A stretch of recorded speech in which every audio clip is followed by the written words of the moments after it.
Hello everyone, welcome to Tara IAS. Think IAS, Think Tara, and I welcome you all to the Hindu analysis discussion for 4th of February 2025. So let's start the video without any further delay. So let's look at the first article. Tariff turmoil and చెప్పేసి ఒక article రావడం జరిగింది, and other one is amid global meltdown rupee breaches 87 against the dollar అని ఇంకో article రావడం జరిగింది అనమాట. Okay, so let's analyse these two articles. So GS3లో ఇండియన్ ఎకానమీలో exchange rate management, foreign exchange reserves, physical and monetary పాలసీస్తో ఈ టాపిక్ని మీరు లింక్ చేసుకోవచ్చు. సో ఇండియన్ రూపీ ఏంటంటే రీసెంట్గా almost it has breached the 87 mark against the US dollar, మనందరికీ తెలిసిందే. ఇది ఏం చూపెడుతుంది? This showcases the global economic turmoil అనమాట. ఓకే, సో దీనివల్ల కొన్ని అన్సర్టనిటీస్ అనేవి వచ్చాయి ట్రేడ్లో. సో దీని ఎందుకు వచ్చాయి? బికాజ్ యుఎస్లో ప్రొటెక్షనిస్ట్ పాలసీస్ అనేవి ట్రంప్ తీసుకొచ్చారు because of the America first policy. Okay, so ఈ డెప్రిసియేషన్ అనేది ఎందుకు అయింది అని అంటే యుఎస్ తీసుకొచ్చిన టారిఫ్ పాలసీస్ వల్ల, like it is affecting areas like Mexico, China, Canada. దీనివల్ల there is a strengthening of US dollar because of the safe haven assets and also geopolitical instability అనేది కూడా చూసాం. So lot of people are asking how to make the notes అని కదా. So ఏంటంటే బేసిక్గా ఈ key terms ఏవైతే ఉంటాయో దాని బేసిస్లో మీరు షార్ట్ నోట్స్ అనేవి చేసుకోవాలన్నమాట. సో నెక్స్ట్ క్లాస్లో I will tell you one example through which I will tell you how to make the notes. Next క్లాస్లో నేను మీకు చెప్తాను. Okay, so today's class is mix of so many articles కాబట్టి I don't want to make it so lengthy. Next క్లాస్లో or Saturday రోజు మీకు explain చేస్తాను how to make notes అనేసి. ఎగ్జాంపుల్ తీసుకొని I explain you. Okay, so despite this the Indian finance ministry and Reserve Bank of India ఏదైతే ఉంటుందో, so they maintain that the depreciation is the result of global factors. Internal economic weaknesses గురించి highlight చేయకుండా global factors వల్లనే ఈ depreciation అనేది జరుగుతుంది అని చెప్పేసి and have emphasised the non interventionist approach అనమాట. సో గ్లోబల్ ఫ్యాక్టర్స్ ని బ్లేమ్ చేస్తున్నారు వీళ్ళు. So understanding the rupee depreciation, అసలు how currency depreciation works. So exchange rates ఏవైతే ఉన్నాయో ఇవి సప్లై అండ్ డిమాండ్ బేసిస్ మీద డిటర్మైన్ అవుతాయి అనమాట in the global forex market. So ఒకవేళ ఫారెన్ ఇన్వెస్టర్స్ ఎవరైతే ఉన్నారో ఒకవేళ ఇన్వెస్ట్మెంట్స్ ని ఒక కంట్రీ నుంచి తీసేస్తే అప్పుడు యుఎస్ యొక్క డాలర్స్ ఏవైతే ఉన్నాయో that will rise. So that will weak in that particular domestic currency. అంటే ఈ కేసులో రూపీ వాల్యూ అనేది డెప్రిషియేట్ అనేది అవుతుంది if the investments are pulled out. So higher current account deficit or higher inflation ఉన్నా కానీ దీని వల్ల కూడా రూపీ డిప్రిసియేషన్ అనేది జరుగుతుంది అనమాట. అంటే so first one is supply and demand side వల్ల. So if the foreign investors are pulling out the investments, that is one reason. ఇంకొకటి current account deficit and higher inflation ఉన్నా కానీ రూపీ వాల్యూ అనేది depreciate అవుతుంది అనమాట. Okay, and global లెవెల్లో trade wars చూస్తున్నాం, monetary policies చూస్తున్నాం ఫెడరల్ రిజర్వ్స్ లో. ఓకే, ఇవి కూడా ఎక్స్చేంజ్ రేట్స్ ని డైరెక్ట్ గా ఇంపాక్ట్ చేస్తాయి అనమాట. So what are the key factors which are influencing the rupee depreciation present గా అంటే యుఎస్ డాలర్ అనేది స్ట్రెంథన్ అవుతుంది.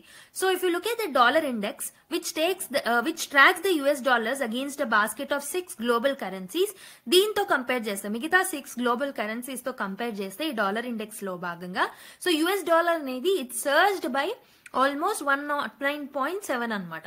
సో అంటే ఏంటి, ఇక్కడ డాలర్ యొక్క అప్రిసియేషన్ అనేది it is depreciating the other currencies.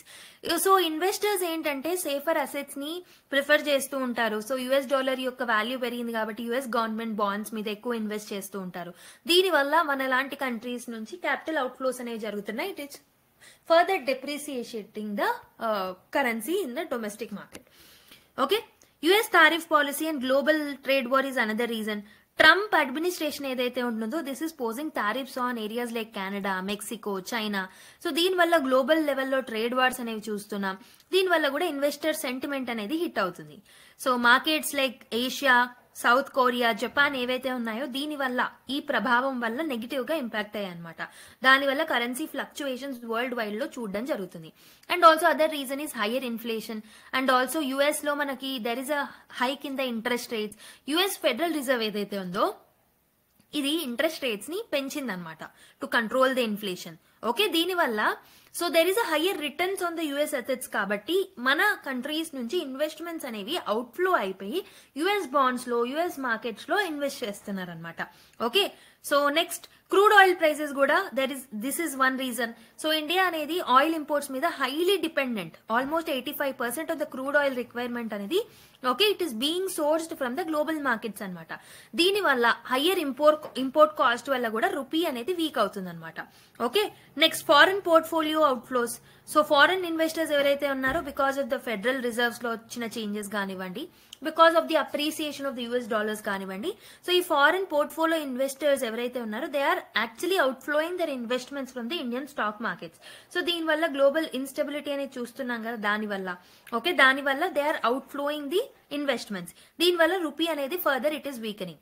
So if you look at the historical perspective of the rupee depreciation, 1991 లో we have seen balance of payment crisis. So Indian forex ఏవైతే ఉన్నాయో so చాలా తక్కువగా ఉన్నాయి 1991 లో. I hope మీకు 1999 reforms కి ముందు జరిగిన స్టోరీ తెలుసనే అనుకుంటున్నా. సో రూపీ అనేది it was devalued sharply, okay, because of the economic reforms. So this is leading to the liberalization policies. 2008 లో గ్లోబల్ ఫైనాన్షియల్ క్రైసిస్ అనేది చూసామన్నమాట.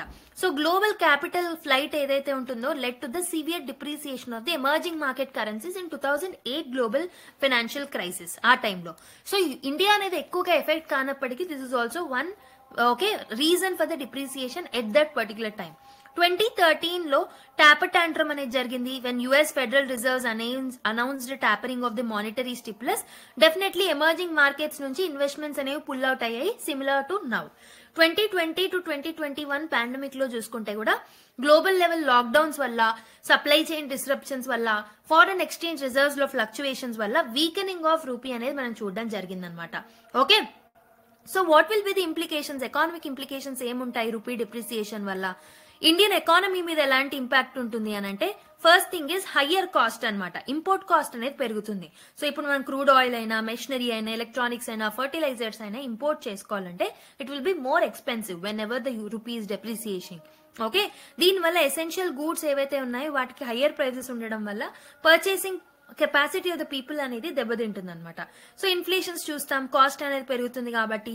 So there will be an inflation in the food prices, transport prices, maintenance cost etcetera. Current account deficit అనేది rise అవుతుంది. So trade deficit అనేది rise అవుతుంది. Okay, so next one is foreign debt becomes very very costlier. మనం అప్పు తీసుకోవాలన్నా it will become costlier అనమాట. Higher repayment cost అనేది చూస్తూ ఉంటాం. So these are the different implications because of the rupee depreciation. Okay, so what will be the impact on the global trade మరి? Okay, rupee depreciation వల్ల global trade and investment మీద ఎలాంటి impact ఉంది? So global market లో మనము అన్సర్టైనిటీస్ అనేవి చూస్తున్నాం. US లో టారిఫ్స్ అనేవి చూస్తున్నాం, టారిఫ్ వార్స్ చూస్తున్నాం, retaliatory measures from China and Europe చూస్తున్నాం. సో దీనివల్ల ఎమర్జింగ్ మార్కెట్స్ మీద ఎక్కువగా ఎఫెక్ట్ పడి ఎకానమిక్ స్లో డౌన్ అనేది జరుగుతుంది. ఎమర్జింగ్ ఎకానమీస్ నుంచి క్యాపిటల్ ఫ్లైట్ అనేది జరుగుతుంది. Capital is moving away to the safer assets like US bonds, as I already told you. IT and export sectors మీద కూడా ఇంపాక్ట్ పడుతుంది. డెప్రిసియేషన్ అనేది ఇండియన్ ఐటీ అండ్ ఎక్స్పోర్ట్ ఇండస్ట్రీని మోర్ కాంపిటేటివ్ గా మారుస్తుంది అనమాట. Okay, so this will also increase the import cost for the raw material. So what are the challenges posed by the rupee depreciation? ఏమేమి challenges చూస్తాము?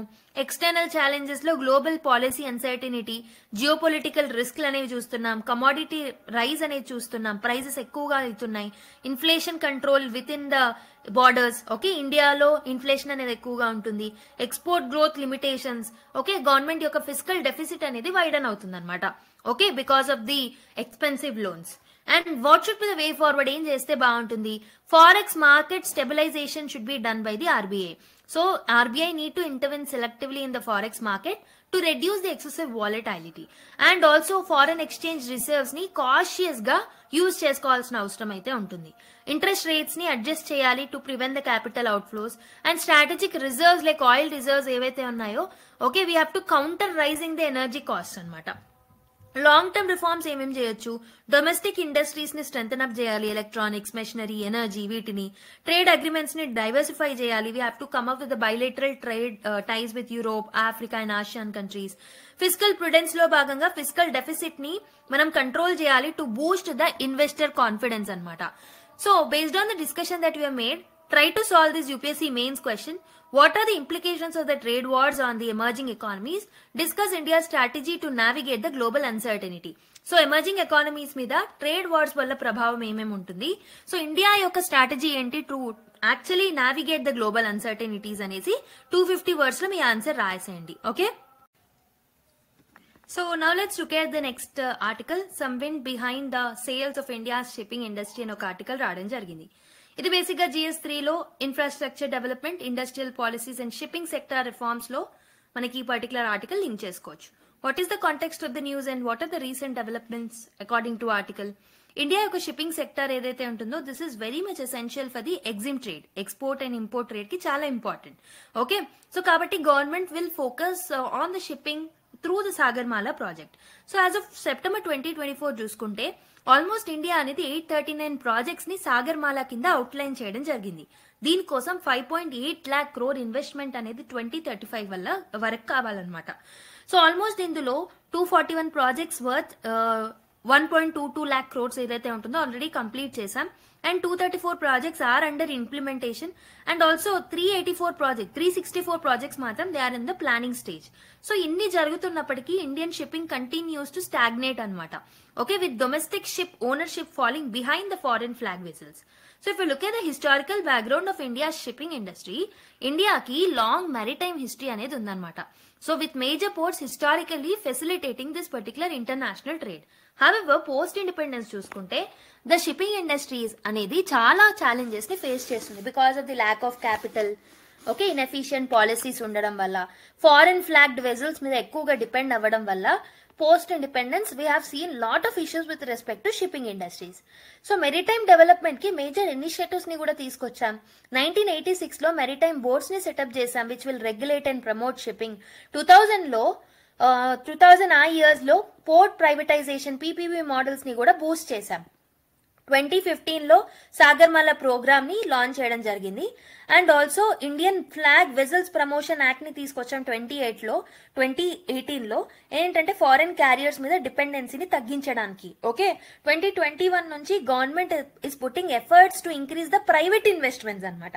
Ship building and logistic sector లో private investments ని increase చేయడానికి government is putting lot of efforts. అసలు what is the significance of the shipping industries? మరి ఒకటి వచ్చేసి economic importance. ఒకటి ఎకనామిక్ ఇంపార్టెన్స్ అంటే ఏంటంటే ఇక్కడ 95% ఆఫ్ ది ఇండియన్ ట్రేడ్ అనేది it is done through the shipping industry. కాబట్టి it plays a key role in India's exports and imports అనమాట. ఓకే, ఇండియాస్ ట్రేడ్ కాంపిటేటివ్నెస్ లో కూడా డైరెక్ట్ గా షిప్పింగ్ సెక్టర్ అనేది కాంట్రిబ్యూట్ చేస్తుంది. So what is it's contribution to the GDP అనేది కూడా GDP contribution కూడా పెరిగింది అనమాట షిప్పింగ్ సెక్టర్ లో. So you can look at this 2016 నుంచి 2022 వరకు 1.53 ట్రిలియన్ నుంచి 2.72 ట్రిలియన్ కి పెరగడం జరిగిందనమాట. అండ్ గవర్నమెంట్ 2027 వరకు $5 trillion ఇన్వెస్ట్మెంట్ ని తీసుకురావాలి, 2030 వరకు $7 trillion ఇన్వెస్ట్ చేయాలి అని చెప్పేసి అనుకుందనమాట. ఓకే, సో ఆ స్ట్రాంగ్ షిప్పింగ్ ఇండస్ట్రీ అనేది సస్టైనబుల్ ఎకానమిక్ గ్రోత్ కి very important and it also contributes for the direct and indirect employment అనమాట. Okay, next what is it strategic importance? మరి national security and maritime dominance అనేది ఉంటుంది because of the shipping sector. So మనకి proper strong merchant navy అనేది sea lanes ని secure చేస్తుంది, strategic డిపెండెన్సీని తగ్గిస్తుంది అదర్ కంట్రీస్ మీద, ఇండో పెసిఫిక్ సెక్యూరిటీకి కూడా చాలా హెల్ప్ఫుల్ అనమాట. ఫారెన్ డిపెండెన్సీని మనం తగ్గించవచ్చు. Okay, so what are the challenges? మరి షిప్పింగ్ ఇండస్ట్రీలో ఏమేమి ఛాలెంజెస్ ఉన్నాయి?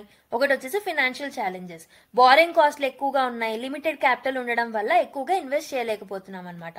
ఎక్కువగా మనము we are taking loan interest from the China or Europe అనమాట for developing the shipping sector. And government backed credit facilities కూడా చాలా తక్కువగా ఉన్నాయి, లిమిటెడ్ ఎక్స్పాన్షన్ మాత్రమే జరుగుతుంది. లోన్ టెన్యూర్స్ కూడా చాలా షార్ట్ గా ఉండడం, దిస్ ఈస్ క్రియేటింగ్ ప్రాబ్లమ్స్ అనమాట. Okay, so next one is taxation and financial disincentives is another problem. So 5% IGST అనేది పడుతూ ఉంది. ఇలా TDS రిక్వైర్మెంట్స్ ని మీట్ అవ్వాలి, ఇలా టాక్సేషన్ ఇష్యూస్ అనేవి కూడా ఉన్నాయి. So what are the policy and regulatory issues?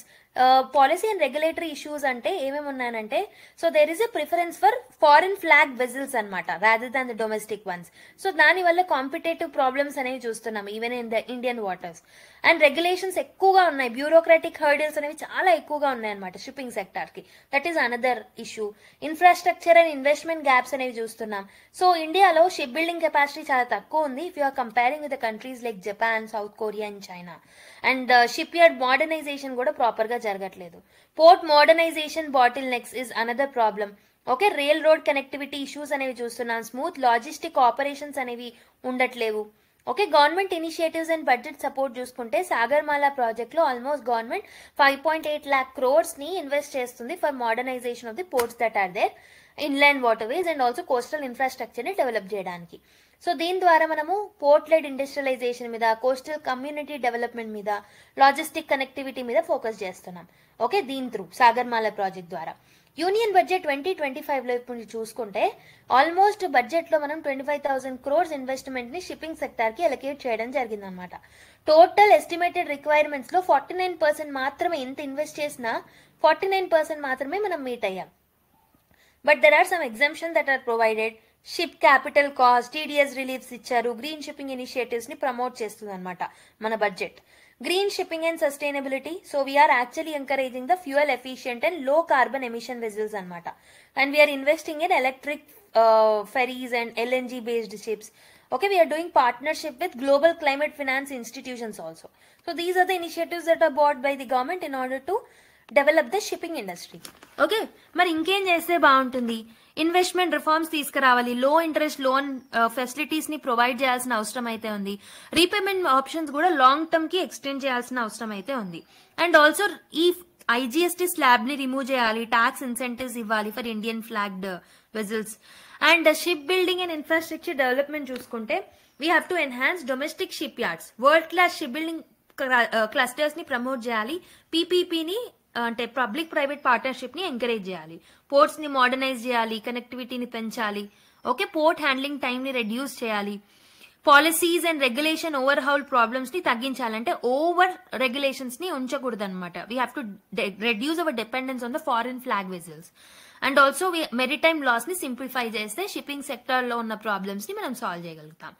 Okay, so this is the second article of the discussion. Now let's go to the third one.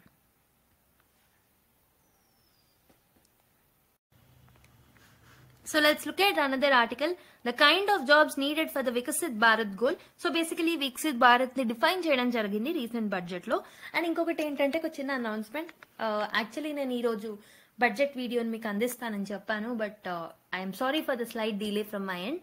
So tomorrow morning definitely you will get a budget video, union budget video, that is going to be a comprehensive discussion where each and every aspect which is required for the exam detailed ga mains point of view lo, personality test point of view lo and prelims point of view lo kuda detail ga discuss chestunnanu.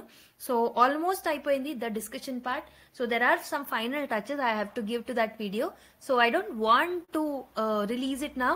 Tomorrow morning మీకు okay fresh mind తో ఆ 2 hours video, almost 2 hours video అది. So you'll definitely watch and నేను expect చేస్తున్నాను. So that is going to be a comprehensive video. Okay, so అక్కడ ఏంటంటే budget లో discuss చేసింది మాత్రమే కాదు, you will have a clear analysis okay accordingly with respect to the articles from Sunday and Monday news papers. Okay, so ఇక్కడ మనకి the kind of jobs needed for Viksit Bharat goal అని చెప్పేసి ఒక ఆర్టికల్ రావడం జరిగింది. ఇది మనకి GS3 లో ఇండియన్ ఎకానమీతో లింక్ చేసుకోవచ్చు. ఓకే, యూనియన్ బడ్జెట్ 2025 లో లాంగ్ టర్మ్ ఎంప్లాయ్మెంట్ క్రియేషన్ ని ఫోకస్ చేయడం జరిగింది, which is in align with the Viksit Bharat goal. Viksit Bharat అంటే డెవలప్డ్ ఇండియా అనమాట. అయితే ఇక్కడ మనము ఎంప్లాయ్మెంట్ లింక్డ్ ఇన్సెంటివ్స్ ఇనిషియేటివ్ ని and prime minister 5 scheme initiative కింద తీసుకురావడం జరిగింది. సో దీని ద్వారా వీల్ జనరేట్ 4 crore జాబ్స్ అనమాట over the 5 years, next 5 years. And also this will lead to 2 lakh crore investment అనమాట. సో ద ఇంటర్న్షిప్ స్కీమ్ ఏదైతే ఉంటుందో under the initiative has already bought 6.21 lakh applications for 1.27 lakh job opportunities anamata. However, so beyond this urban job creation there is a pressing need to focus on climate resilience. అంటే ఈ urban job creation ఏ కాదు, మనకి ఇంకేం focus ఉండాలంటే climate resilient jobs ని provide చేయాలి. AI resilient employment ని, aspiration centric careers ని కూడా మనం డెవలప్ చేయాలని చెప్పేసి ఈ ఆర్టికల్లో మెన్షన్ చేయడం జరిగింది. అసలు స్ట్రక్చరల్ జాబ్ రిఫార్మ్స్ ఎందుకు అవసరం? Okay, so the nature of the jobs అనేవి ఎవాల్వ్ అవుతూ ఉండాలి according to the need of the society. కాబట్టి క్లైమేట్ ఛాలెంజెస్ ని అడ్రస్ చేయడానికి, టెక్నాలజికల్ డిస్రప్షన్స్ తో జాబ్ లాస్ అనేది ఉండకుండా ఉండడానికి, in order to meet the young workforce aspirations, we need certain jobs. So this article is also highlighting about that jobs. One is climate resilient jobs, resilient jobs, and next one is aspiration centric jobs anamata. So climate resilient jobs, impact on climate change on employment. Why climate resilient jobs are needed? Okay, so India అనేది almost 7th most affected country by the climate change in 2019. దీని వల్ల almost మనం $159 billion ని lose అయ్యాము in 2021. So Reserve Bank of India projections ప్రకారం కూడా climate adaption అనేది it almost cost it will reach nearly $1 trillion అనమాట బై 2030. కాబట్టి there are certain sectors that are impacted because of the climate change, mainly agriculture. We'll see decline in the productivity due to erratic rainfall, monsoonal patterns, okay, and because of the rise in temperatures. And fisheries and coastal livelihoods kuda because of the loss of marine biodiversity affect avutuntayi. Construction and infrastructure sector lo kuda so there will be certain impacts anamata. So వీటన్నిటిని meet అవ్వడానికి, వీటన్నిటిని address చేయడానికి, so the only solution we can come up with the climate resilient jobs అనమాట.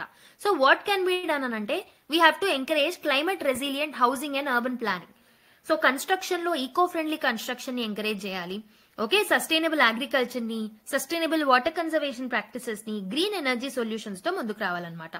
So climate proof infrastructure in 6 lakh villages is needed. So this will help create the 2 million jobs అనమాట. And also green energy employment ని expand చేయాలి. 5,000 compressed bio gas plants లో మనం setup చేస్తే definitely employment generate అవుతుంది. So 500 gigawatt non fossil energy target ని మనం meet అవ్వాలి అని అంటే డెఫినెట్లీ ఆ మీట్ అయ్యే క్రమంలో 1 million డీసెంట్రలైజ్డ్ గ్రీన్ జాబ్స్ ని మనం ప్రొవైడ్ చేయొచ్చు. And also promote rural climate adaptation livelihoods, rain water investment projects మీద మనం ఇన్వెస్ట్ చేయొచ్చు. ఆర్గానిక్ ఫార్మింగ్ ని మనం ఎక్స్పాండ్ చేయొచ్చు. క్లైమేట్ రెసిలియంట్ క్రాప్స్ ని మనం ముందుకు తీసుకురావచ్చు. Okay, next AI resilient jobs, navigating the automation era. So AI resilient jobs ఎందుకు అవసరం? Definitely demand of the IT, finance and business services అనేవి they are reducing because of the AI driven automation. So McKinsey Global Institute ఏం predict చేసింది అని అంటే 50% automation అనేది it has led to the adoption in India by 2035. 50% automate అయ్యే chances ఉంటాయి 2035 వల్ల. Meta GPT కానివ్వండి, ఏఐ డ్రివెన్ టూల్స్ కానివ్వండి, these are replacing the existing coding, content writing, data analysis jobs. So అందుకే మనము ఏఐ రెసిలియంట్ జాబ్స్ ని promote చేయాలి. Human creativity మీద ఫోకస్ చేయాలన్నమాట. సో ఏఐ అనేది it cannot replace the social, creative and interactive professions. కాబట్టి మనం ఆర్ట్స్ లో, హ్యూమన్ ఎంగేజ్మెంట్ లో, ఎమోషనల్ ఇంటెలిజెన్స్ సెక్టార్స్ లో మనం జాబ్స్ ని ప్రమోట్ చేయాల్సిన అవసరం అయితే ఉందన్నమాట. Health care and education workforce ని మనము ప్రమోట్ చేయాలి. ఎడ్టెక్ ఇండస్ట్రీని, వొకేషనల్ ట్రైనింగ్ ప్రోగ్రామ్స్ ని, నేషనల్ రూరల్ లైవ్లీహుడ్ మిషన్ ని, ఓకే, ఇలాంటి వాటిని మనము తీసుకురావాల్సిన అవసరం అయితే ఉంది. These are the AI resilient jobs. And AI compatible employment opportunities ని మనం తీసుకురావాలి. So rather than replacing the jobs, AI should enhance the productivity. AI assisted customer services ని, లాజిస్టిక్ ఆటోమేషన్స్ ని, వీటన్నిటిని మనం తీసుకురావాల్సిన అవసరం అయితే ఉంది. Okay, so what is the aspiration? Okay, so we have to address the rural urban career disparity అనమాట. Why aspiration centric jobs are important? ఎందుకంటే రూరల్ జాబ్ సీకర్స్ ఎవరైతే ఉన్నారో రూరల్ ఏరియాస్ లో, సో వాళ్ళు ప్రాపర్ గా కనెక్ట్ అవ్వట్లేదు. They are been disconnected from the high growth urban employment. Entrepreneurship ఏదైతే ఉంటుందో అది చాలా వీక్ గా ఉంది because of the risk aversion and lack of financial security. And digital media and global exposure also has increased the aspirational job expectations. So kabatti వీటిని meet అవ్వడానికి మనం ఏమేమి తీసుకొస్తే బాగుంటుంది? రూరల్ లెవెల్లో ఇండస్ట్రీస్ ని డెవలప్ చేయాలి. ఓకే, అగ్రి వాల్యూ చైన్స్ ని మనం తీసుకురావాలి. ఇంటిగ్రేటెడ్ ప్యాక్ హౌసెస్ ని for farm produce, and also rural e-commerce and digital and entrepreneurship ni build cheyadam. So national mission on edible oils lantivi manam promote cheyadam. Vitanniti valla we can provide some opportunities for the rural areas, rural youth. Okay, and we can rebrand rural as aspirational. Okay, use social media and digital tools to make of farm jobs more attractive అనమాట. And technology driven agriculture ని expand చేయాల్సిన అవసరం అయితే ఉంది, like smart irrigation ని, precision farming ని, వాటిని.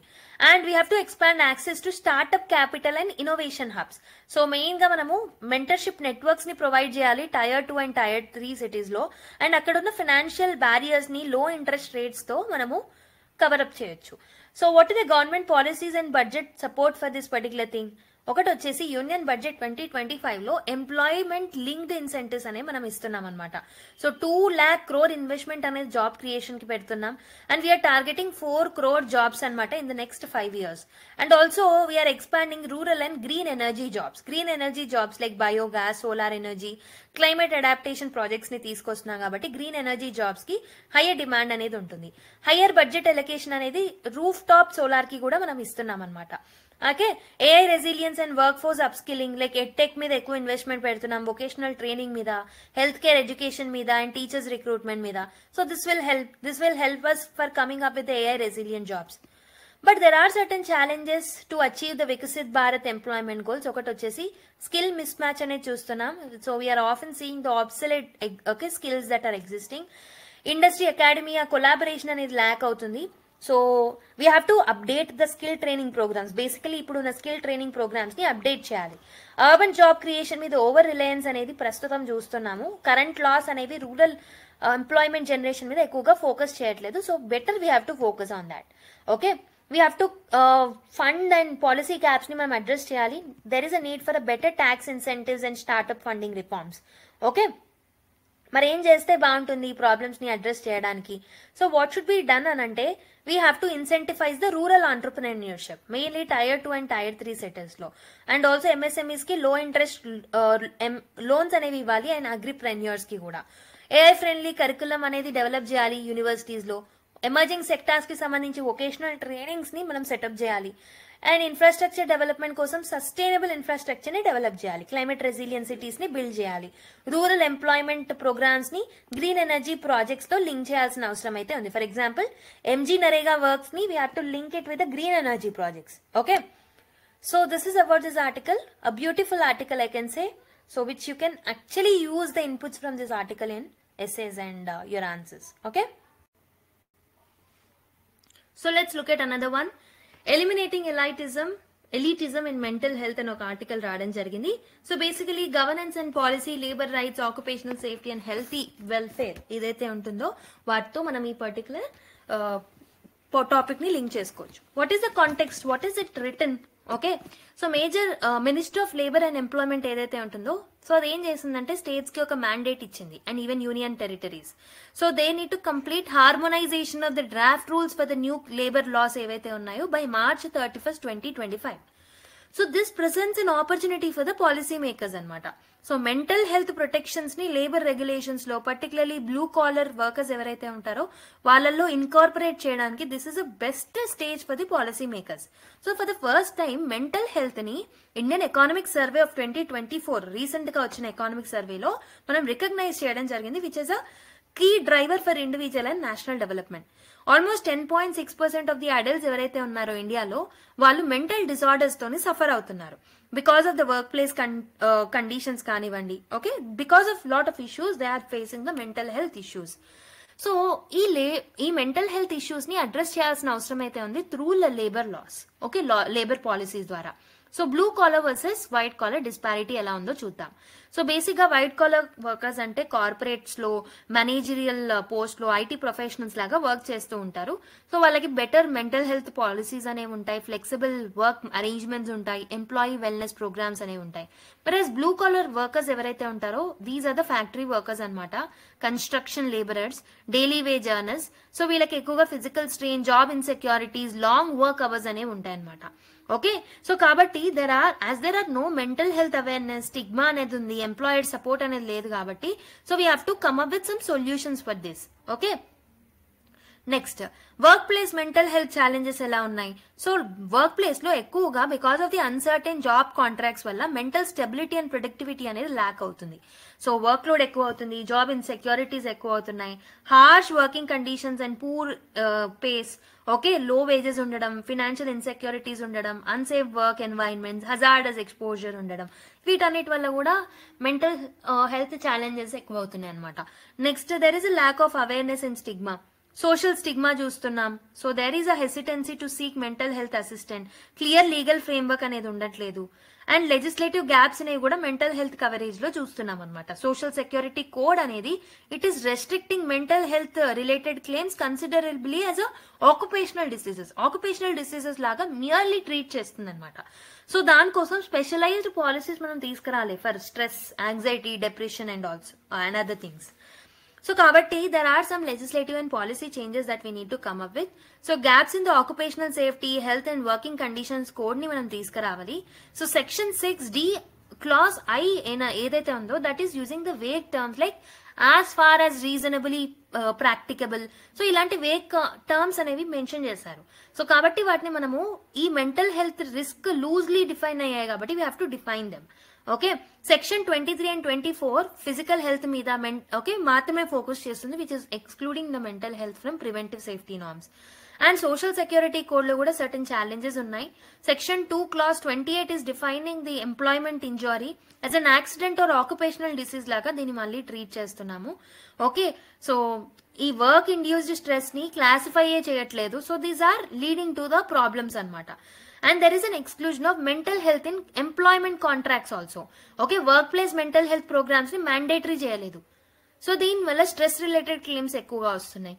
Okay, so government and employment initiatives అనేవి మనం తీసుకురావాలి, like Tele MANAS. Okay, for mainly for basic గా వైట్ కాలర్ ఎంప్లాయీస్ కి మాత్రమే ఇది వర్క్ చేస్తుంది. సో ఈ పర్టికులర్ బ్లూ కాలర్ వర్కర్స్ కి కూడా ప్రాపర్ అవేర్నెస్ ని తీసుకొచ్చి వాళ్ళకి కూడా అది ప్రొవైడ్ చేయాలి, టెలిమానస్ లాంటివి. అండ్ కార్పొరేట్ ఇనిషియేటివ్స్ ని మనము తీసుకురావాలి for employee well being, like for example Infosys has come up with Mitra initiative. Okay, Tata has come up with employee assistant programmes. ఇలాంటివి మనము ప్రతి దగ్గర ఇన్కార్పొరేట్ చేయాలి. ఓకే, సో ఏంటంటే ఇవి ఎక్కువగా ఐటీ అండ్ మేనేజరియల్ స్టాఫ్స్ కి మాత్రమే ఉన్నాయి, rather than for the industrial workers. So we have to extend these particular things for the rural areas and industrial workers also. మరి ఏం చేస్తే బాగుంటుంది? We have to reform the mental health policies అనమాట for workers. Legislative reforms తీసుకురావాలి. Occupational diseases ని మనము expand చేయాలి labour codes లో. Okay, mandatory mental health policies ని తీసుకురావాలి. We have to integrate mental health training for the managers, supervisors. And employee and industry responsibility కూడా ఉండాలి, లైక్ వర్క్ ప్లేస్ లో కౌన్సిలింగ్ ప్రోగ్రామ్స్, సపోర్ట్ ప్రోగ్రామ్స్ అనేవి తీసుకురావాలన్నమాట, free psychological programmes etcetera. And awareness and cultural change is also very, very important. So we have to expand the initiatives like telemanas to blue collar workers. Okay, subsidized therapies, counseling services అనేవి industrial hubs లో తీసుకురావాలన్నమాట. So with this elitist కాకుండా even for the people who are working in the blue collar jobs areas, so they will also get benefit అనమాట. అందుకే మనకి ఇక్కడ heading ఏమి ఇచ్చారు? ఓకే, సో ఈ particular problem should not be elitism. So eliminating elitism in mental health is something which is required as of now. Okay,